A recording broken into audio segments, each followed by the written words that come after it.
नमस्कार बच्चों, आज हम करेंगे कबीर के दोहे साखी। साखी का अर्थ होता है साक्ष्य, जो आंखों के सामने हुआ। तो कबीर ने अपने इन दोहों में उन्हीं का वर्णन किया है जो उन्होंने अपनी आंखों से देखा, जहाँ भी भ्रमण करते हुए। पहला दोहा इस प्रकार है, ऐसी बाणी बोलिए मन का आपा खोए, अपना तन शीतल करे औरन को सुख होए। तो कबीर यहाँ कहते हैं कि हमें ऐसी इस प्रकार की बाणी बोलनी चाहिए। मन का आपा, मन का अहंकार लुप्त हो जाए, खो जाए। क्योंकि मन में अहंकार होता है तो कभी हम लोग मीठे प्रेम के वचन बोल नहीं पाते हैं, खो जाए, खत्म हो जाए। तो हमें ऐसी वाणी बोलनी चाहिए जिससे मन का अहंकार खत्म हो जाए। तो अहंकार से मुक्त अगर वाणी बोलते हैं तो ऐसा करने से अपना तन शीतल करे। अपना तन मतलब शरीर, शीतल मतलब ठंडा, शांत कर देता है। औरन को दूसरों को, अन्य लोगों को सुख होते हैं। तो हमें बोलते हैं, हमें तो प्रसन्नता मिलती ही है जब हम मीठी वाणी बोलते हैं, हम ऐसी मीठी मधुर वाणी बोलते हैं तो हमारे तन को तो शीतलता, शांति मिलती ही है, परंतु जो सुनने वाला होता है उसको भी आनंद का, सुख का अनुभव होता है। तो कहने का मतलब है, बोली की मधुरता सबको आनंद प्रदान करती है। तो बोली की मधुरता सबको आनंद प्रदान करती है। दूसरा दोहा इस प्रकार है, कस्तूरी कुंडली बसे मृग ढूंढे बन माही, ऐसे घटी घटी राम है दुनिया देखी नाही। कस्तूरी एक सुगंधित द्रव्य होता है। ये बेटा मृग मतलब हिरण की नाभि में, कुंडली नाभि में एक लिक्विड पदार्थ होता है, एक सुगंधित द्रव्य होता है, उसमें बहुत खुशबू आती है। और जो मृग होता है वो वन में, जंगल में, माही में अंदर उसको ढूंढता रहता है। कस्तूरी मृग की कुंडली नाभि में बसे रहती है, परंतु जो हिरण होता है ढूंढता है वन माही, जंगल में उसे ढूंढता रहता है, वन जंगल में उसको ढूंढता रहता है। वो यह बात भूल जाता है कि वह खुशबू तो उसके तन से ही आ रही है। जिस प्रकार उन्होंने उदाहरण देके बताया है कि ऐसे इसी प्रकार घटी घटी मतलब हमारे अंग अंग में, हृदय में राम अर्थात परमपिता परमेश्वर है। दुनिया देखी नहीं अर्थात दुनिया में तलाशने की जरूरत नहीं है। तो कहते हैं कि हमें बाहरी आडंबरों की आवश्यकता नहीं है प्रभु परमात्मा को पाने के लिए। हमें उन्हें अंतःकरण में तलाशना, अपने हृदय में ही तलाशना है। जैसे बोलते हैं ना कि हमें उसे घटी घटी में अपने अंदर, अपने अंग में, हृदय में ही तलाशना है।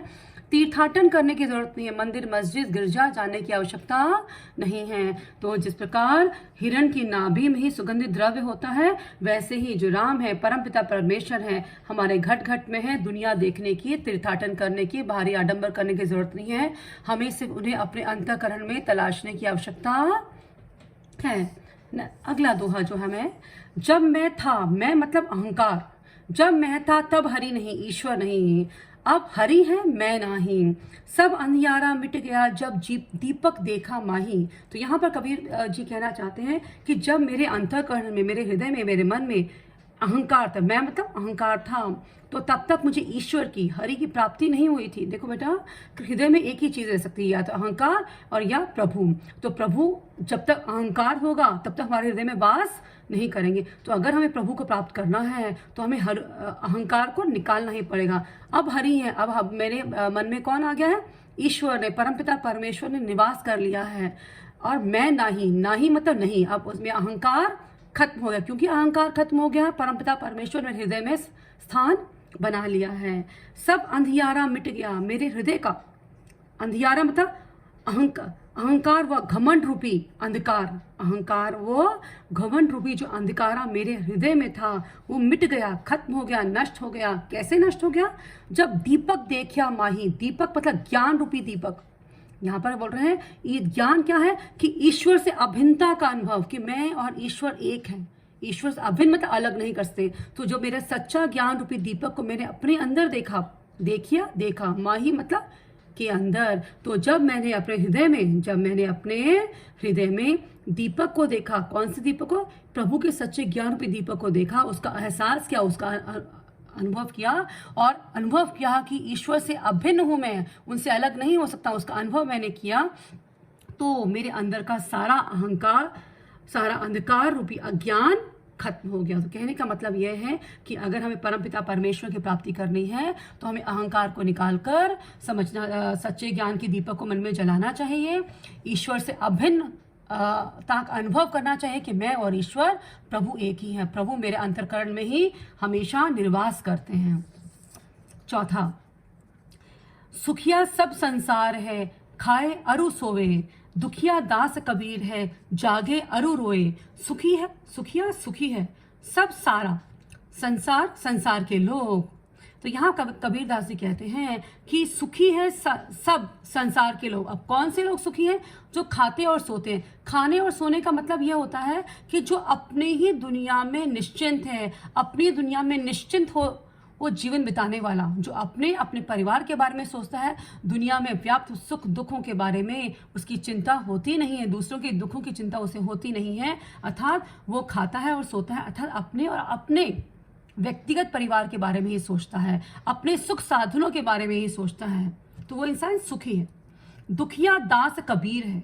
अब यहाँ बोलते हैं दुखिया कबीर दास है, और कबीर दास जैसे लोग जो क्यों दुखी है? क्योंकि जागे हुए मतलब उनको आसपास हो रही घटनाओं से परिचित हैं, संसार के लोगों की दशा देख पाते हैं। वो संसार के लोगों की दशा देख पा रहे हैं कि संसार दुख है, कष्ट है, परमपिता परमेश्वर को अब तक प्राप्त नहीं कर पाए, उनसे अलग है, इसलिए वो जागे हुए हैं। अरु और रोवे रो रहे हैं, मतलब वो रोने का मतलब यह है दुखी है, परेशान है, दूसरों के सुख और भलाई के विषय में सोचते हुए परेशान है। तो यहाँ रोने का मतलब क्या है कि वो सोच रहे हैं दूसरों को सुख कैसे मिले, भलाई के विषय में बारे में सोचते हुए वो परेशान, इसलिए वो रो रहे हैं। तो कहने का मतलब यह है कि संसार में दो प्रकार के लोग होते हैं। एक प्रकार के लोग वे होते हैं जो अपने विषय में सोचते हैं, अपने परिवार के विषय में सोचते हैं, वो मनुष्य सुखी हैं। और दूसरी तरह के लोग हैं, वो हैं जो कबीरदास जैसे लोग हैं, वो जागे हुए हैं, वो देखते हैं कि संसार के लोगों की दशा देख के परेशान है। वो देखते हैं कि संसार के लोग कैसे प्रभु के बिना जीवन जी रहे हैं, मतलब जिन्होंने प्रभु को भुला दिया उसके बिना जीवन जी रहे हैं, और वो रो रहे हैं, सोच रहे हैं कि किस प्रकार और लोगों को प्रभु के मार्ग पर ले जाया जा सके। तो हमें कबीरदास के समान होना चाहिए, समझना चाहिए कि प्रभु को प्राप्त करके ही हम सच्ची भक्ति पा सकते हैं, सच्ची खुशी पा सकते हैं। पांचवा दोहा, विरह भुवंगम तन बसे, मंत्र न लागे कोई, राम वियोगी ना जिवे, जिवे तो बौरा जाए। तो यहाँ विरह मतलब जुदाई या वियोग, विरह मतलब जुदाई या वियोग, भुवंगम मतलब सांप, तन मतलब शरीर, बसे मतलब बस गया है, रहता है या उसको डस गया है। मंत्र, आप मंत्र तंत्र की बात सुना होगा आपने। न लागे लगता है, कोई मतलब कोई उसको लगता प्रभावित नहीं करता, कोई नहीं लगता, तो कोई मंत्र उसको प्रभावित करता नहीं है। अब देखो यहाँ बताया गया है कि जिस व्यक्ति के ऊपर जुदाई रूपी सांप, अर्थात यहाँ जो प्रभु से, जो भक्त प्रभु से वियोग हो गया है, जुदा हो गया है, उस पर किसी प्रकार का मंत्र तंत्र लगता नहीं है, उसका प्रभावित करता नहीं है, उसको कोई भी उसके प्रभु से अलग अलग होने के कष्ट को मुक्ति दिला नहीं सकता। जैसे बता रहे हैं राम वियोगी मतलब परमपिता परमेश्वर से वियोग होकर, मतलब वियोग होकर उससे अलग रहने वाले को न जिवे, जीवित नहीं रहेगा, जिवे मतलब जीवित नहीं रहेगा, और जिवे तो बौरा होई, बौरा मतलब मानसिक संतुलन खो बैठेगा, जिसको आप सामान्य शब्दों में पागल बोल देते हैं, तो अपना मानसिक संतुलन खो देगा। तो इससे कहने का मतलब ये बहुत मार्मिक दशा का वर्णन किया गया है कि किस प्रकार एक भक्त भगवान के बिना जीवित नहीं रह सकता, और जीव ही गया तो मानसिक संतुलन खो बैठेगा, और उस पर किसी प्रकार के मंत्र तंत्र का लाभ उसको होता नहीं है। अर्थात भक्त को कभी भी भगवान से अलग नहीं कर सकते हैं। इस दोहे में प्रभु से वियोग होने की दशा का वर्णन किया है, जो बहुत ही मार्मिक है, दिल को छूने वाला है। छठा, निंदक नेड़ा राखिए, आंगनी कुटी बंधाई।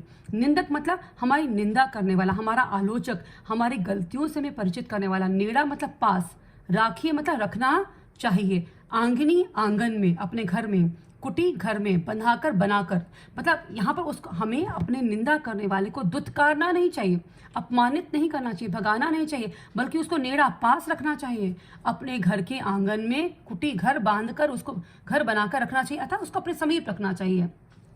उससे क्या लाभ होता है? बिन पानी साबुन बिना, साबुन पानी के बिना, साबुन पानी के बिना, साबुन पानी के बिना निर्मल मतलब निर्मल, पवित्र, साफ, स्वच्छ कर देता है स्वभाई स्वभाव को। तो हमारा क्या करता है, हमारे आचरण की त्रुटियों को, गलतियों का निवारण कर देता है, निवारण करता है, उनको दूर कर देता है। तो निंदक को हमें दुत्कारना नहीं चाहिए, उसको सम्मानित करके अपने घर में ही स्थान देना चाहिए। मतलब घर बनाने का मतलब यहाँ पर उसको अपने करीब रखना चाहिए, उसको दूर नहीं करना चाहिए, क्योंकि वह बिना परिश्रम के ही, बिना साबुन पानी के ही हमारे स्वभाव को निर्मल, साफ, स्वच्छ, पवित्र कर देता है। अगला है, पोथी पढ़ी पढ़ी जग मुआ, पंडित भया न खोई, एके आशिर पीव का, पढ़े सुपंडित होए। पोथी पुस्तकें, महान जो ग्रंथ होते हैं, पढ़ी पढ़कर जग संसार, मुआ मर गया, मतलब खत्म हो गया, चला गया, इस संसार से चला गया।